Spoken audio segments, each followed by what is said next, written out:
Morning, everybody. Thank you for being here. This is the second hour of our conference, Radio Music Industry Conference, and I'll be brief because I'm going to let these guys do talking. Our moderator this morning is Phil Sondhaus. He'll introduce himself. The name of this panel is The Journey and the Destination. It's a career-oriented DIY, do-it-yourself career. Again, I'll let these guys take the ball from here. I won't even bother to try and introduce everybody because I know Phil's going to do a better job than I can. So thank you, guys. Thanks, Stephen. I'm glad you guys are here. Thanks for coming this morning. We hope we're going to be able to address as many of your questions and interests as possible. This panel is kind of called, where'd it go? DIY, in terms of the journey and the destination of your career. We come from various aspects of the industry as managers, as promotion people, as artists, as producers, and we're going to talk a little bit about kind of from the bottom up what our perspective is and what it takes, what it needs to happen in order to get your careers up and going. I'm going to have everyone start introducing themselves and a little bit about their background on their own. Go ahead. Hi, my name is Joe McGrath. I'm an independent music producer and engineer. I've been freelance for 20 years. I've worked with a diverse group of artists: B.B. King, Green Day, AFI, Blink-182, Taj Mahal, so on and so forth. Glad to be here. Thank you. How's it going, guys? My name is Chris Brown. Music producer and DJ. I go by Chris B. Grew up here in Los Angeles. Part of an artist collective called Hetron, and recently we just merged with the agency CAA. I'm sorry, you're an agency and you merged? Well, Hetron is right now it's an artist collective full of DJs and like sculptors, some builders and everything. But it was originally an agency. Great. And my agent was the assistant to the student Daryl Eaton, who's the head of the music department at CAA. And just recently, we fully merged with CAA. Fantastic. And we're all fully represented. It's great. It's great. Hi, I'm Brianne. I kind of assist manage an artist by the name of Jezere. I only just graduated college in May. I thought I was going to be a psychologist and then kind of took a left turn into music. No, you didn't. Took the right turn. Took perfect. Took the right turn. Yeah. Absolutely. And I've done music. I'm going back for that degree now. Yeah, I've done music merchandising, A&R, and now I'm in management. So, yeah, that's me. My name is Dominic Paris. I work as a writer, producer, director. I've done everything from television to theatrical. I've fell into producing and writing and voice directing 3D animated feature films since '05, and we're on picture number 7 right now. So it's been a good run. Didn't think I was going to, end up there, but that's where I am, and it's what we do. Cool. Right, Bob, go ahead. My name is Bob Catania. I've spent about 30-odd years in the record companies as a head of promotion. I ran promotion at Island Records, Geffen Records, Curb Records. I guess I kind of ran out of record companies. So in the spirit of this panel, DIY, 4 years ago, I started my own promotion and marketing company, Right Way Music Group. I have a partner on the East Coast, and we've been doing it ourselves the last 4 years. But also mention across your career how some of the great artists and campaigns you're involved with. A lot of fun ones. There's been a lot of great ones. I always think of my years at Island Records as kind of the pinnacle. It was the heyday of U2, including the Joshua Tree. I ran that campaign. I think I worked 4 or 5 U2 albums. At Geffen, worked with Nirvana and Beck and Counting Crows, and I don't know, it's all a blur after a while. But there's been quite a few multi-platinum artists that I've had the pleasure to work with over the years and running those campaigns. So when you hear those songs on the radio, you blame him. Blame him. You can blame me, but a lot of those promotion campaigns came from myself and great teams of people that I had working for me.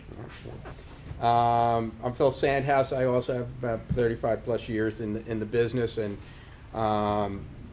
started off at a record label, started off at Columbia Records, and I ran artist development at Columbia Records, and then marketing at Columbia Records when major record labels used to develop artist careers and be patient through 1 or 2 or 3 records to develop careers. And then I went into management, managed David Bowie, all his music, film, and theater career for about 6-7 years, and then started Elvis Costello management consultant, then started a soundtrack label for Robert De Niro and his film production company, Tribeca Music, which also went through Sony Music Distribution, moved out here, headed strategic marketing for Capitol Records, late 90s,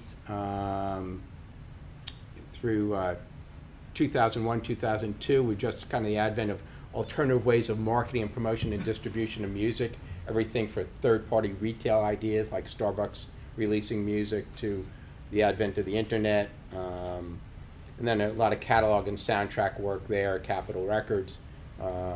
General managed an independent record label called Beyond Music, Bob and I met, and then went back into management with the Rolling Stones on the 40 Licks project and the 40 Licks tour. So all the marketing, the traditional marketing, and all the brand partnerships and strategic partnerships for the Stones, and been doing brand marketing work, film, music production, managing a young band right now, and working on all the components that we're going to talk about from the ground up. Some, if you have the luxury of having money to put the resources in or to hire people, some if you don't, it's the sweat equity of it all. So that's my background. We're going to talk about a lot of the various aspects and components of doing it yourself and starting from the ground up. Do each of you want to kind of address that from your own perspective of where you come at the business of starting down? We'll go through what it means and kind of doing it on your own and how to get started and what you can do. Well, in terms of recording, it's a completely different world than it was, let's say, 10, 15 years ago. Now, in a laptop, you have the facsimile of a world-class recording studio in the palm of your hand. And so these tools weren't available many, many years ago. I mean, when I was coming up, it was 4-track recorders, 4-track cassette recorders, reel-to-reel recorders. So the tools have exploded exponentially, and the tools that the amateur or the prosumer has at their disposal are essentially the same that the professional has at their disposal, I think. The tools are. The skills are a different story. The skill sets are something that need to be developed, but that's probably a different panel. But anyway, that's my perspective. Yeah. Well, also to follow that, just like the technology just made it so available for people to learn things way more quickly than they would say 15 years ago. And just like going online, just checking out different tutorials from like an artist perspective. Like I just started producing electronic music about 4 years ago, and within that time we started a boutique music agency that completely blew up, and we merged with one of the largest agencies in the world, really. And yeah, it's pretty interesting. Yeah, I feel lucky to be growing up now with all the social media and stuff, because I grew up in the Caribbean, way, way far away from here. And, 50 years ago, it would have really been quite difficult for me to have gotten from there to here. So now with social media, it's like you can communicate with people from all over the world. People don't have to be in one place in one office to do things. You can coordinate with people from all over. And now with email and everything, not having to be right there in front of someone, being able to do work anywhere and send it to people and get noticed, I found that really helpful in being able to build connections through that. So I can only speak from experience now. I really feel like it would have been so much harder to kind of make it or break through before being able to just like easily get access to people like you can now. Well, it's interesting, because I made my first product, a film. It was in 1972. So I've been in the movie business a long time, and all the different aspects of it. And it's always been a thing, the learning curve. The learning curve is in some ways obviously much shorter now, because you have so many places for tutorials to figure it out. Plus, I come from the era where there was no video. It was only film-based. Video didn't exist. Yeah. So it was very costly to do it. And so not many people, it was not accessible. More time-consuming. And you had to know, and I say this in the kindest way, you had to know what you were doing. Because, you just can't go out and point a camera and get something on it. Film, you had to understand what you needed to do to get an image. You send it to a lab, they would develop it, you get it back, and you would go, oh, I hope it worked because I was really pushing to stop there or whatever. But a video camera, you can do it. And then, of course, the accessibility. Now you have so many more outlets, and you mentioned that earlier. Right. That brings more product to the playing field. As I always say, the ad is the cream will rise to the top. But there's so many different other revenue streams now. Granted, they're fewer, but there's more revenue streams than existed when I started. And so I think it's exciting now to be able to do a product on your own. In the movie business, when it was movie, in any given time you could say there were like 300 people involved in making a movie, but you can go out with a crew now with a few people and get a great looking product, and so that's really exciting, the opportunities that afford you. But now, because there's so many more people involved and the prices for everything, because everybody wants things for free, right? You want your music for free, you want your movies for free, everything wants to be free.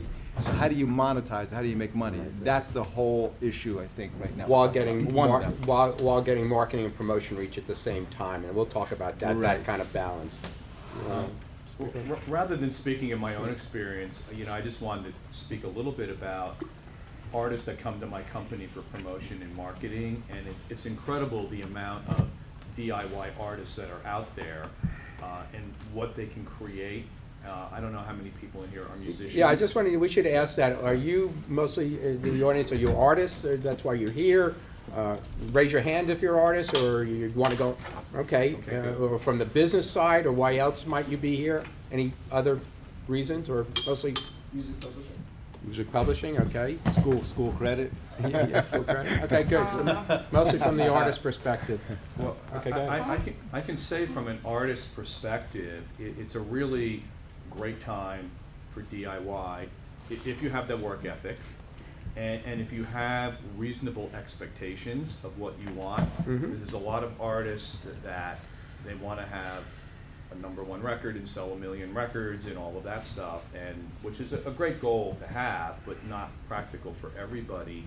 And I've just seen some incredible artists come across my desk that have really built careers for themselves. And actually, I always like to give an example, and if you guys maybe write this down and go look at her website. There's an artist I met many years ago. I was in I think it was a Borders, it's now out of business, but I was up looking at some books one day, and this woman was singing upstairs, and there was about 20 people, and I went over and met her, and she was a girl from Russia, and she had just self-financed a cheap record, and somehow on her own got to somebody at Borders, and they said, we're going to have you tour all these Borders stores. And we became friends that night, and I've helped her over the years, and she isn't really a mainstream radio artist, but she has built an amazing career that she makes money, and she tours, and she records albums. If you go to it, her name is Marina V. V as in Victor. Go to marinav.com. And if you're an artist in this room, go to her website and look at what this woman has done. It's inspiring. I think she's put out about 7 self-financed records. She gets fans to help donate money to it. Her marketing is brilliant. Donate $500, and your name will be on the album, and you'll be an extra in the video. She's made videos. She's toured the whole world. She tours the Hotel Cafe. She plays Hotel Cafe all the time, sells CDs, and she's kind of my inspiration. And I talk about her to other people who call, who may not have the resources to do what my company can do for them, which is generate a big radio campaign. But it's a great era right now for artists out there to create a significant career for themselves, which can be the foundation for something else. For someone like Marina, as a specific example, she's probably a song placement or something away from something going to a whole nother level. But in the meantime, she's got a beautiful home, it makes money. Because the labels don't spend any money really anymore. Yeah, well, we could, absolutely. We'll speak So to you're that. almost forced to do it, right? Yeah, we're almost forced to do it. I just wanted to make that point. I think that her story is more interesting than me starting my own thing here. Right. So this will get us into this DIY thing, and some of the things that Bob touched on, and I think we'll speak to what Chris is. I mean, Chris right now, obviously, he's got the talent, he's got the sense and the know-how, he himself and the artists he's picking, and he's catching a great genre that's been happening the last few years. He's a guy who's happy with what's going on in business, where a lot of people are not. But to this greater point of, knowing who you are as an artist, having that confidence in what you're doing. We touched on it in the last panel, beyond that creative sense, putting that work ethic and that sweat equity behind it, either you yourself or finding a partner to help you do it, because you're not only going to have, you're not going to always have the money to hire someone like a Bob or myself, but having that sense of who you are and who your constituencies are. And this is a part 1 and there'll be a part 2. And what I mean by that is knowing yourself as a music artist and your genre and what your kind of brand is, and I hate to use that clinical term, but knowing who your appeal is to, from the gatekeepers who you still try to have to reach, be it distributors or music supervisors or publishers, people you're trying to get industry attention from. Know how you position yourself, knowing what your identity is, who your sense is, who your audience is, so you're not scattershot out there, but you're targeting people for who your genre is, specifically, be it a music supervisor, someone who's supervising for a specific film or TV or video game, or this agent is right for this genre of music, but this agent is not right for that genre of music. So you have this myriad of opportunities out there right now to do it yourself, be it online or approaching traditional gatekeepers like agents or music supervisors or publishers or placement people to get your career advanced and going, or a booker at Borders. But know who you are, and then be smart about who you're trying to approach. Start to fix on that approach and get that first step going. That's part of, I believe, I do that as a manager now. I'm managing a young band. Before I did anything, I kind of deciphered and went through an exercise with them of how they see themselves, what genre of music they are, what their brand identity is, who would they appeal to in the industry side, and then consumers. Then you get into the consumer side of it. So, any of you want to touch on that kind of, maybe how you've incubated and started some of, and that hitting those industry people, and then, hitting consumers and knowing how and where to target your market. Yeah, well, the kind of music I do, it's basically like a fusion of hip hop and like break beats, more like on the psychedelic, like underground tip. And right now, my general market is kind of more like the Burning Man community, like basically like hippies, you can say. But just fairly recently, like I said, we just merged with CAA, and it's great that we were able to reach that point without having to kind of conform to a certain formula that like most people do in order to break into the mainstream market. So like for me, for instance, we just continue to do what we love. And when I say we, I speak for my entire collective. Yes, sorry, this is the first panel Can I I've ask you a spoken on. I'm a little question? Can I ask you a question with this? So the merger with CAA, what is their business plan for you? I mean, what do they see doing with you? What is CAA? It's a Creative Artists Agency. It's one of the biggest talent agencies in the world. They have a music division, they have film and TV, and they book artists for personal appearances, but brand partnerships. If they represent actors and writers, they package film and TV projects, but they have a major music division, and that's, I assume you did the deal with Rob Light? Yeah. Well, basically how we merged with CAA is my agent Alex Beckett, he's one of my best friends for the past 5 years or so. We went to the Electric Daisy Carnival in Vegas this year and basically networked the heck out of it, and we got 5 different offers from different agencies to bring our entire crew over and for him to be a full-fledged agent, because he started off working in the mailroom, right, and just worked his way up and became an assistant. And so then afterwards, he just went up to Daryl Eaton, his boss, the head of the music department, and said, "Hey, Daryl, like, listen, just put all the cards out on the table that I'm getting all these offers from all these other agencies to bring all my guys over, and if you don't meet my terms, I'm walking."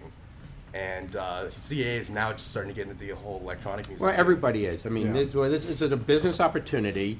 this genre is coming on very strong, and hopefully and luckily, but to your point, they're not going to try to change what Chris has done. They're going to take advantage of what he's done and what he knows well, and then creating a business venture with him and letting him do what he does in this area. But he knows his product, he knows his brand, he knows how to reach consumers, he knows how to reach the other areas and components of the So business. that was my question. Yeah, Is exactly. it going to be a live shows? Are they looking to put, because there hasn't been a real breakthrough in terms of product placement for electronic music in movies, to some degree, but small. Well, it's totally infused in music and placement. And, It is. Yeah, I mean, I don't know the yeah. artist and what kind of music. But and is it thing. across the board? Are they working, Yeah. looking at That's you what- that's for what I meant. placement, live appearances, brand partnership ideas? Are they? It's working- just mostly for performances right now. Yeah, okay. But yeah, like we're not the only artists that my agent's working with, because we have our Headtron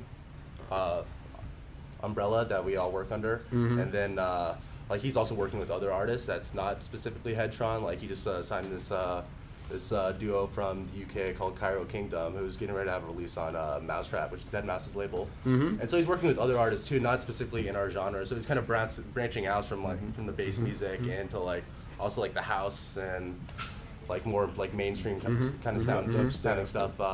But yeah, like we're like more on like the terms of like dubstep, but it's Got more it. like melodic and progressive and more musical, opposed to just being like relentless, just like aggressive sounds in your Yeah, face. Beat you down. Yeah, so I want to drill down a little bit to get back to this DIY. If you're a brand new artist, you have limited resources, you have limited time, how to get your, you want to speak to that because you have your, Yeah, I was Work gonna with say him. the artist that I work with, he is only 17, but he is pretty much done everything himself. Like last year, he released his debut album, and it's on iTunes. And it's like he was saying, it's all about knowing your market Yeah. and staying true to what you want to do and the kind of music you want to have. I mean, when he was much younger, he had offers from like Disney and stuff.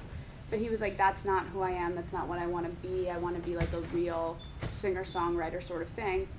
And also when he was younger, like 15, 16, like he just said, okay, I want to build my audience and I need to know who my audience are. And he realized, okay, it's going to be peers his own age.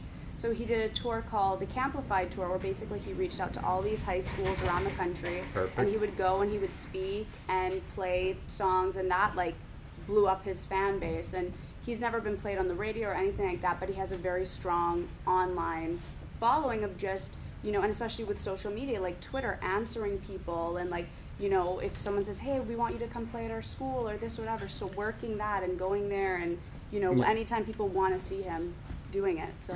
that's good because, it touches on what both Bob said and what Brianne's saying is that about managing these expectations. I think for young bands, young artists, and we've seen it and Bob's seen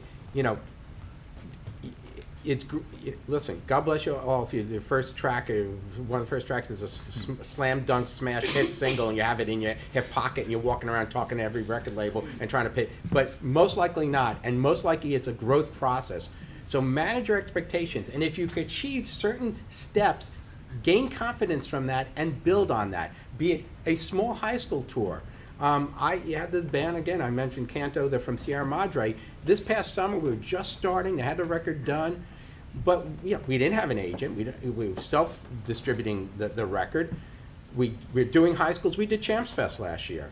We did the local park up in Sierra Madre every Friday night during the summer. You build a following, you build a community, and you take it a step at a time, and then you get people's attention. And they had a publicist that they're paying a small amount of money, who I ran into at an event, and she told me, I didn't know her, she told me about the band. I wound up managing them. So this is where as you build and you manage your expectations, you never know what would be the next trigger to the next step up. But you have to be out there, you have to be doing it, and don't get discouraged if you're not, if you're not swinging for the fences and you don't get that home run. How long have you been, in the genre and doing it? I started producing electronic music maybe about 3.5 years ago. And well, I had a musical background. I grew up playing guitar like most of my life, and just kind of became uninspired for a while and just wasn't really hearing any bands that were like really tickling my fancy, and then discovered all this electronic music. And actually it was at Burning Man in 2008 is when I like fully became inspired to like start taking everything seriously. And Since then, it's just like how I met like the different artists that are part of my collective. It's just like a whole organic growth, and just we've built everything from the ground up. Just out of love. You could get, and not taking away from his talent. You get lucky that you hit a genre that's hot at the right time, and his talent was there, and it's been 3.5 years, and now you're reaping some nice rewards. But all I'm trying to say is never get discouraged. Take the small steps, the baby steps, and don't feel you have to do everything at once. Look at all the opportunities and the areas of opportunities that are ahead of you, and pick the 2 or 3 you think you can achieve and manage, and build on those. So just some advice. I think Bob could address a lot of this too. I would say, even if you look at major label success stories of artists that you look at now that are iconic, and you go, wow, they had that label machine. The history of most of those artists is really long term. Yep. I always tell people the biggest band I ever worked with in my history was U2. And everyone said when I took over promotion at Island Records, they said, wow, U2, you just put it in the mail and it goes on the radio. I always tell people the hardest project I worked ever in my history in the business was U2. Yeah, absolutely. Because people didn't care. Yeah. And this was around the time of the Unforgettable Fire album, and then Wide Awake in America, when they had a little bit of a foundation, but not what you would think. And it took, I don't know, To the Joshua Tree, Right. which was the big breakout record that I oversaw. There was 5 or 6 albums, prior to that, and thousands of touring dates, and them playing clubs to, know people. So even, you have to keep that perspective. Even the biggest bands in the world, with millions of dollars and labels behind them, their path to success took many, many years. And even I have some fairly well-heeled clients, thankfully, and they're always frustrated at how long it takes for things to happen. And I have one artist where we had a dinner with the head of programming of a major company, and it was like, how come, where's the instant result? Well, 10 months later, we got the result. And the client for 10 months was very unhappy, and then when we finally got the result that we're having, they're like, oh, we see that it just takes a long time. 10 months is a little blip. That's Absolutely. nothing. Unless, and again, it depends on the genre, unless you happen to be in a commercial pop genre and you happen to write the hit single, most of these things within a project could take 9-10 months. That's historically been the way for the last 30 years for a record to break, or a career that's not in a genre, but something. Listen, U2 didn't sound like everything that, and I could go through Elvis Costello. I mean, I could, it could take 2 or 3 records, or it could take a couple of years. So again, it's patience and it's vision, it's staying with it, it's believing in your talent, knowing who you're trying to reach from a consumer standpoint, and even some, I know when I was younger, in growing up in the 50s and 60s, you knew the albums that were coming out, right? You waited for them because it was relatively a handful, comparatively speaking.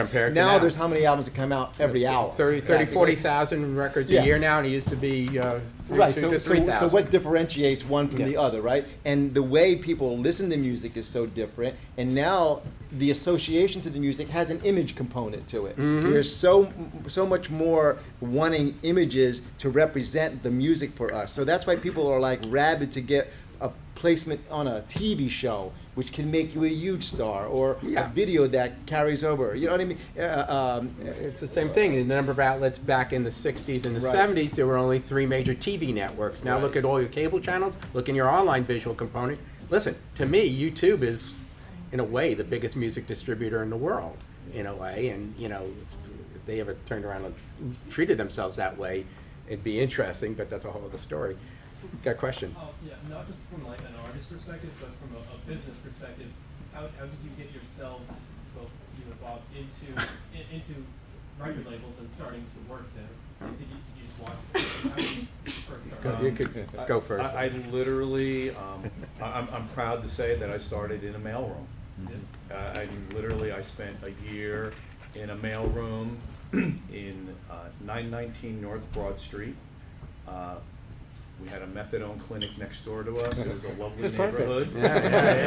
One-stop shopping. Yeah, but some of them are. Yeah. If I was running low on money, I could go sell blood down the street. But I literally, just very briefly, one of my college roommates worked at a record distributor, which is something that kind of doesn't exist much anymore. It was a company that distributed many small labels, and one of my roommate's friends worked there, and one day he said, boy, I'm swamped with work, I can't get the mailings done. And I was doing college radio. My goal was to be a big disc jockey, and I got a job working in the mailroom, stuffing envelopes and running records to radio stations. And I walked in that mailroom, and I saw my future, and I never left it. And then that led to a getting to know.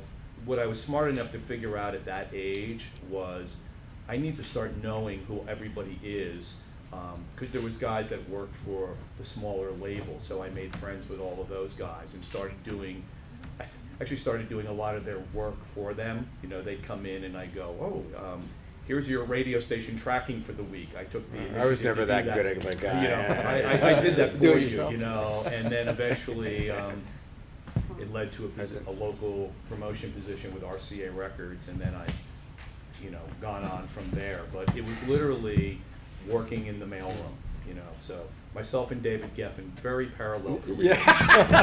Joe, you wanna, I did work for you wanna David say how Geffen you later start? on. You want to say how you got started too? Yeah, well, my career has been recording music. So I actually, typically the way you start in that career is you go and you sweep the floor and you go fetch sandwiches at a studio. I happen to jump over that step, luckily.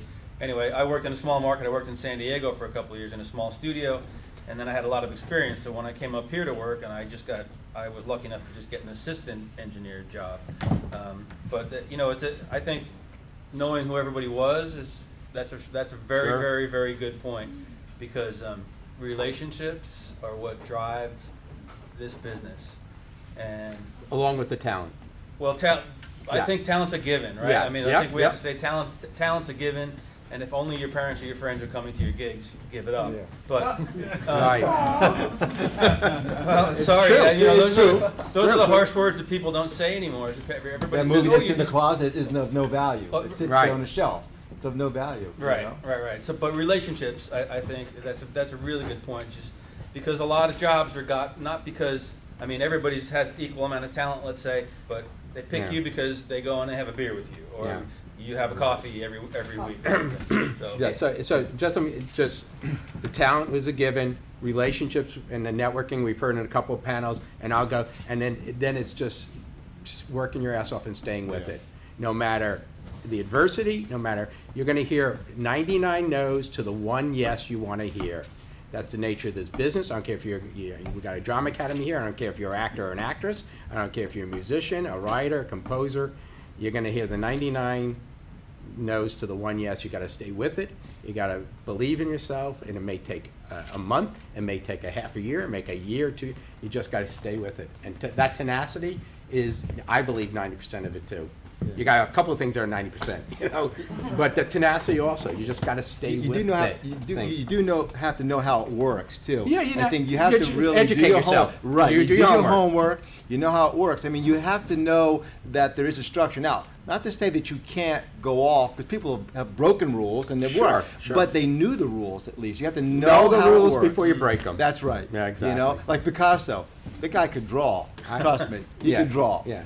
So, but the point is that you have to know how it works. I because agree. People respect that. You gotta know the wheel before you reinvent the wheel. But I think a lot of times that we're in show business and we sell the overnight sensation, right? That's a flashy, big story, and really everybody here is probably a 10-year overnight sensation, like the old Yeah, record right. was called. 30. Yeah, 30. yeah, still working on it. Yeah. Yeah, and just I'll go how I got in. Always was a fan of music growing up. An older sister played music, and just was a general fan. Went to school, was a business major, but ran the concert commission. In college. Some things where you guys now going there, or in college, or going to college, you're going to be in you know, probably radio programs, maybe music business programs. Now there are music business programs every college campus around the country. You know, you participate, you get to know a little bit of the business, whether you're in radio or concert work at colleges. You'll get to know a little bit, and you'll make some contacts. You'll come to conferences like this. You'll pick up cards. You network. Then what happened with me, I got out and I couldn't get a job in the business. So I had to go, I went in theater advertising for a bit, for a minute and a half, and lived in Chicago and came from New York. I moved back to New York. I took a course. I was with a manager at the time who was teaching a course at the New School of Social Research in New York City. A guy who was a manager of a group called the Rascals and brought the Beatles to the United States, a guy by the name of Sid Bernstein. At the end of the course, I asked him for a job. I just went and said, I knew who he was. I did my homework. I grew up actually knowing who he was. And I aspired. I said, can I get a gig? Can I get out to you some what I've done and a bit? And he gave me a job, entry-level position. I was a runner in the office. But at that time, this is way before you guys were even born, depressing, but we were managing Bay City Rollers, Phoebe Snow, and Laura Nyro. Two of those artists were on labels in New York City at the time. Again, I was just out of college. I was a runner in the office, but I got to know the record label people who worked with these artists. I got to know a couple more groups of people, networked, started to study how it was, what it happened. And then he couldn't afford to pay me any longer. I was looking for a gig for a while, but he did introduce Sid himself, even though he laid me off. He introduced me to a couple of people at the record labels who eventually, 9 months later, I got an entry-level gig. I got my dream job. That's where you never know. I was 2 years, I'll tell you, I was 2.5, 3 years out of college at the time. I was living at home with my folks. I thought I blew my whole life, my whole career. All my friends were off to medical school, law school, working jobs already. But it took me 9, 10 months, and I got a meeting with a guy at Columbia Records. And Columbia Records at that time and Warner Brothers were the two prestigious labels. Columbia, Bob Dylan, Neil Diamond, U2, Pink Floyd, Miles Davis. So I got this meeting. I took the meeting. I'd meet with anybody at that point, and I'm talking about my passions, what I love, what I would try to do, what I thought I could bring. He was in an area called artist development, as I said at the time, and this was the late 70s, early 80s, when record labels were really instrumental in working with the managers. It's a fascinating place. Working with managers, working with agents, working with promoters to really explore and expose careers and grow careers. And I was sitting there and just we're having a talk, and he said, you know, we want to go grab some lunch. I said, hey, it's a nice guy. He's going to take me out. So we went down to lunch, and then halfway through lunch, he said, so do you want the gig? I said, what gig? He said, well, I have a manager level, an entry level position at Columbia Records. I want to offer you an artist development. I want to offer you the job. That was my start of my career. I spent 10 years at Columbia Records, worked my way up. It was a great time because there wasn't the constrictions in the business that there are now. We were creating it as we went. I was one of the first executives to be proactive in using television and television appearances. I was a liaison to Saturday Night Live and David Letterman. Booked the famous appearance of Elvis Costello, where he changed the song in the middle of the performance. Booked Dylan, Santana, oversaw touring for Columbia Records. And then I wound up overseeing all the marketing for Columbia Records. I spent 10 years, and then because of just the job I did, the president of Columbia Records went and became president of EMI Records. He left. He called me a year after that, and he said, you know what, David Bowie's on my label. He's looking for a creative manager. Phil, the work you've done, what you did for me at Columbia, I think would be great for him. You want to interview for the job. So today's runner could be the guy that hires you, you know, somewhere down the road. That's another good point, too. You have to, you respect anybody and everyone you talk to, assistants, people who pick up the phones. It happens in the agencies, it happens in the labels, all the time. The next president, chairman, and it's just smart to be that way as a person. Be smart about what you do and treat everyone like you want to be treated with respect in what you do. Go ahead. Hi. You may have talked about this, I apologize. I'm a parent, but I also know a few people on the panel. I used to be in the music industry myself. For radio station, record labels, industry trade publications, and radio syndication. I had a long history. different now. I know a lot of kids these days. I have a daughter, she goes to the school, she does not pick up the phone ever. She will text only. And when we were networking, you went and you schmoozed and you saw people at the clubs and you said hello and you got to know people. And that's a challenge these days for these kids who don't make phone calls and don't do face-to-face. So have you talked about how they can network more effectively? Because getting a job via a text is not as good as really getting having a connection with that person. Well, I said that's a brilliant point. I hadn't even thought about that, but I deal with, I deal with young programmers now that don't want. It's funny. I'll leave a message for them, and 2 minutes later, I'll get an email from them. or And a I'm text like, back, yeah. wouldn't it have been easier just to pick up the phone and you wouldn't have to type and all that stuff? But that's a great point. I think people have to get back to that personal thing. Somebody came up to me after the last panel and was like, how do I get in? You can't, you're right, you can't text somebody, you can't email, you can't, the old days people used to send faxes, right. You've got to figure out how to get a personal connection with people. And I think for anyone in this room who will get beyond the texting and emailing and figure out how to way to get face-to-face is probably going to have a big advantage. I think, again, whether it's a business part, but as an artist, I think doing things like this, coming to conferences like this, or the new music seminar, there's a lot of industry events that are still relevant, and people network and people hear other people's ideas, and you get to come up to talk to people. So that's one thing I tell you to do. Look and do your research and do your homework about what industry events are out there that are seminars, and to learn, and that's a good way to network and meet people face to face.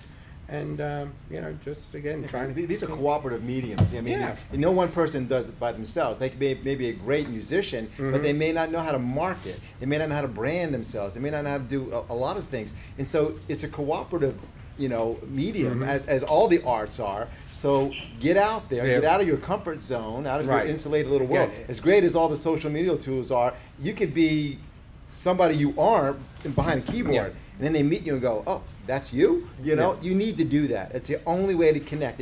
We're still people. We're not computer tech. I would say in today's world, it has to be a combination. This is what I do. Texting, emailing, phone calls. You kind of have to do it all. I'm trying to ask people to go out for a coffee. Right. You forgot bribes. Lunch You forgot bribes still. Right. Gratuities. And Phil and I reconnected. We had known each other a long time ago, and it was that cup of coffee that got us back together more than texting each other. Want to go out for a cup of coffee? Absolutely. We're gonna have lunch. We're gonna have lunch. We're gonna have lunch. We can Lunch talk is at lunch. on us. That's right, absolutely. But that's what I mean. So we got a few minutes, but again, this DIY thing is, a little bit, again, for most of you, it's coming from an artist perspective. I think the one thing I will continue to talk about, because I've been close on artists and with artists and working with, I know it's the toughest thing. It's not the most fun part, is doing the business side. So either you got to figure out a way to incorporate that alongside your fun creative process and do this little business side of these areas of marketing, promotion, and publicizing yourself and trying to get things going, or find someone who can help you do that, Do you guys have any questions on drilling down any specifics on this DIY component, this early stage stuff, Again, getting your music up, I just want to talk about a few things. There are tons of service platforms that you can use as an artist. Topspin, Reverb Nation, Bandcamp. You guys are aware of those, you know those, you heard of them. You've got to at least start there. Sonic Bids. They all help get your music out. There's tools there. They may help you get gigs. They help you organize your thoughts. I think that's a number of those platforms are valid to look at as starter places. I think with some of those things that Phil's talking about, none of them are be-all and end-alls. Nope. How I have a good manager friend of mine. Sometimes we'll talk about different things that are, we don't know what the actual result of it is. He goes, but you got to be there. You just have to be there. Like if somebody calls me up and they go, you should work my record because I'm on iTunes. well, so what? But at least you're there. I mean, Right. it's a good thing. It's not everything. So it's just, you got to be in that game, but you can't sit back and go, well, my single's on iTunes. I'm going to sit back now and wait for the money to roll in and for Clive Davis to give me a call. It's not going to happen. Also, to elaborate on the ways to get your music out there, like I definitely recommend Topspin or Bandcamp or something, because it's almost more effective to give your music out for free and collect an email address. Yep. And then you start building a mailing list, like Pretty Lights, for instance. Like 3 or 4 years ago, he was virtually nobody, this guy from Colorado, and he just made all this music. Given he couldn't sell it because a lot of it had like used samples in it, they just gave all his music out for free, and just people thought it was awesome. They just like, hey, check out this guy, like you can download his music for free, and just give him his email address. And now he just built this entire mailing list. And now he's got hundreds of thousands of fans like all over the world, Yeah. and getting paid $100,000 a show. We could speak briefly. I want to just make a statement about this, a little bit of the debate that's been going on, especially the last few years, about giving one's music out for free, where that used to be the primary money driver, versus everything else. But I'm a wholehearted believer in that, in doing it and managing it in a way, because now you have to look at one's career in a holistic way, that, you know, touring, merchandise, licensing, and giving your music out for free, and maybe creating a small viral video that gets up there for free and nothing will trigger, if you're good enough, will trigger those other areas. So you'll make the money from, so I don't believe it's as orthodox as it used to be, where people are throwing their hands out, don't give your money, your music out for free, but I believe it's a big component and a way of getting your career up and going and started now. Yeah, especially in electronic music too. It's like, I mean, since the age of the internet came around, like people can get anything for free anyway. Right. So like, say for instance, like 10 years ago, a record company could expect to sell 10,000 records, and now like they could only expect to sell 1,000 maybe. Right. And yeah, it's like once you do give all your music out for free, I mean, you still got to make money. So it's like really comes down to like touring and like you're saying merchandising and like how you're really branding yourself. Right. It's all about that, yeah. Any other questions? We'll wrap it up. Go ahead. For anyone that runs their own company or has ever been in charge of hiring anyone, do you prefer a person who's stayed in school for longer and gotten that experience from college, or would you prefer somebody who just went to the college for 4 years and coming out working in the mailroom or anything and showing that initiative? I'll tell you, one of my favorite stories, because this gentleman that I hired, we still talk every day, and he got to a senior vice president level at a company, and he has his own independent company now, but he was a guy, he went to NYU, which was no, I'm sorry, wait a minute. There was somebody that came in for a job from NYU, and this guy had gone to like a smaller college in New Jersey, and it was a college radio position open. And I gave the job to the kid from NYU, and this other guy, John, I really liked him, and I said, you know, I'm gonna give the college promotion job to somebody else, but there's a job in the mailroom. And before I could say the word mailroom, he said, I'll take it. And he went into the mailroom, and 6 months later, the kid that I had hired just wasn't cutting it, and that guy moved out of the mailroom into that job, and then it's had a 30-year career. So the point was, it was just that ability to say, you know, I'm not going to be particular, I'm just going to do whatever it takes to get in the door of some place. That was the most important thing. And he had a very short run there, and but it was the attitude of, I will do whatever it takes was the most important thing. I agree with that, but you know, I'm a big proponent of having a decent education and knowing a skill. Again, a little bit of knowing the wheel before you reinvent the wheel. So I think it's a balance of both. I think having a great education, but having those kind of that energy and that intuitiveness Desire. and something special and the desire and a different take than someone else on whatever the aspect of the business you want to be in is as important. So it's a mix, you know. We're winding down, as you know. You told me they had 15 more minutes. Oh, So you've got 15 more minutes, and then you're gonna go to lunch. Okay, 15 more minutes to hear us blab. Yeah, but you know, Go ahead. one more thing to your point there. You know, as we've hired on and off people all the time, and you tend to smell somebody as just looking at you as sort of like a stepping stone. You don't really want that. You want somebody who you feel, at least at that point in their lives and their careers, that they're very dedicated, they're going to be loyal, They're you're not going to hire, they're passionate about what they're doing, and they want to learn something. You know, they're not there just to, you know, for a nanosecond and they're gone.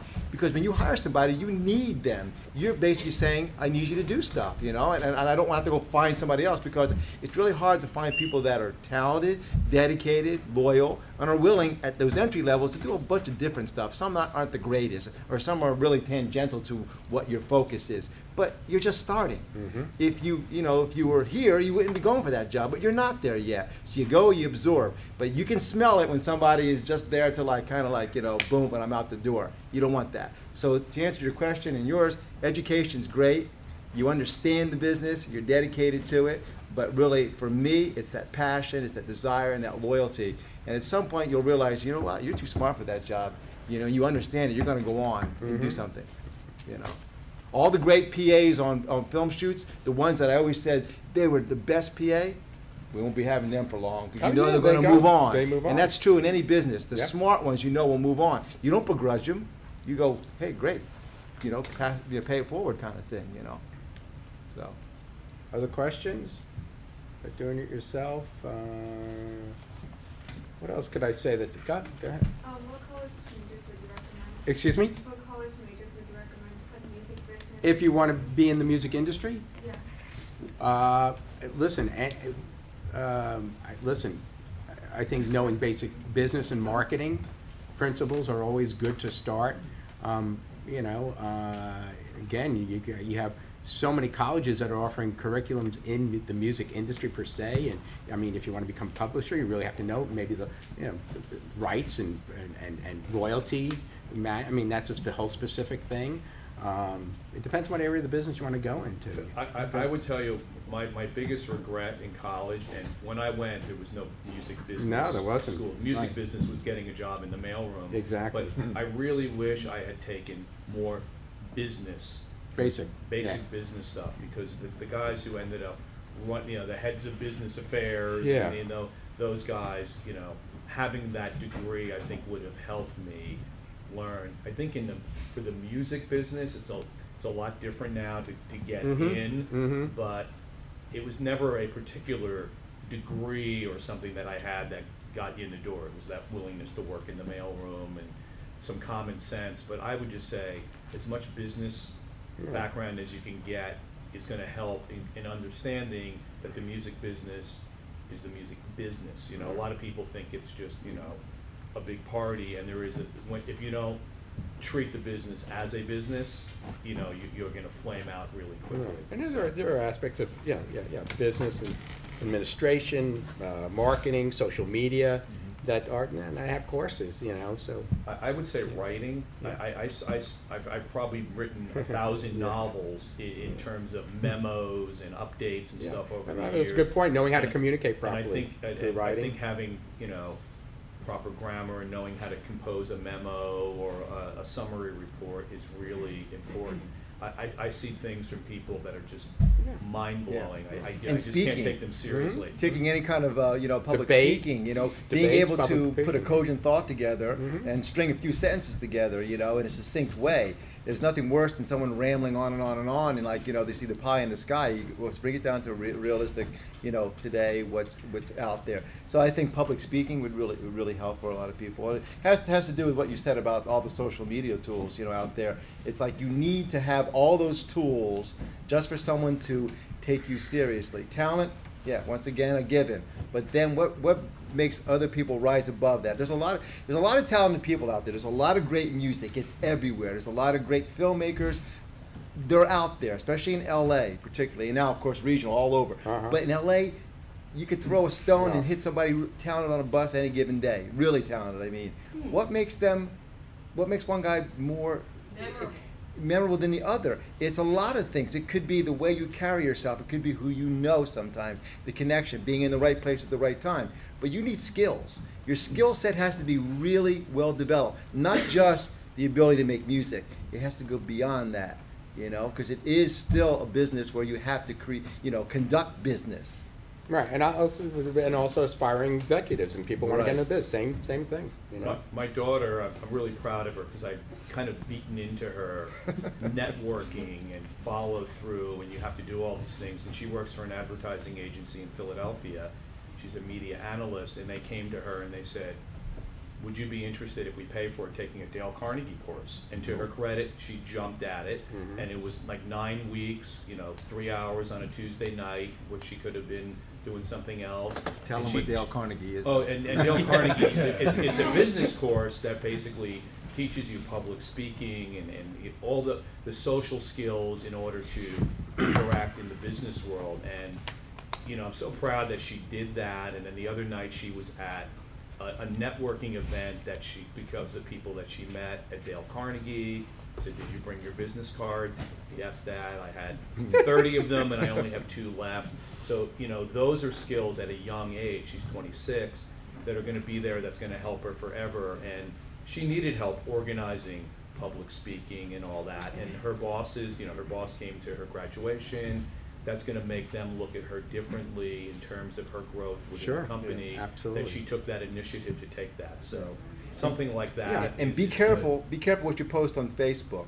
I'm very serious about that because I have friends who have lost opportunities and know of their children who have lost opportunities because what you post out there, you think no one's going to see it, and we know everyone's going to see it, and it really impacts your future. Don't be stupid and do that kind of stuff. Take what you do seriously. You have to act like a professional, and being paid doesn't make you a professional. It's a mindset that makes you a professional. So don't wait until you get paid to say, I'm now a professional. It's a mindset from day one. You act like a professional now in everything you do, and at some point, someone will pay you for that, and you'll make a living at it. But don't wait. Be a professional now. And they say all those tools make you a professional.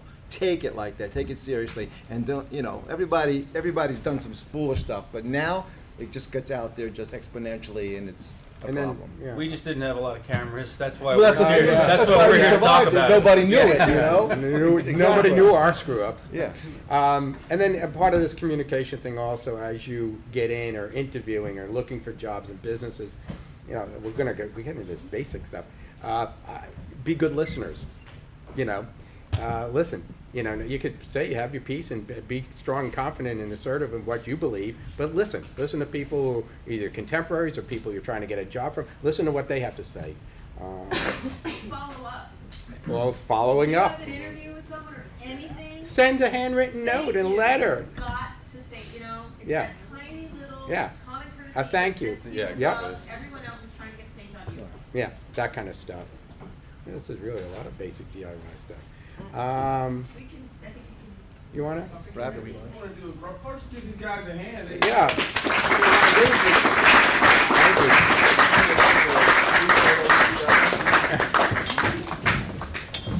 Hi. Okay, hi. Can we get a group photo? Sure, Thank sure. you. All right. Smile, it's almost lunchtime. Good.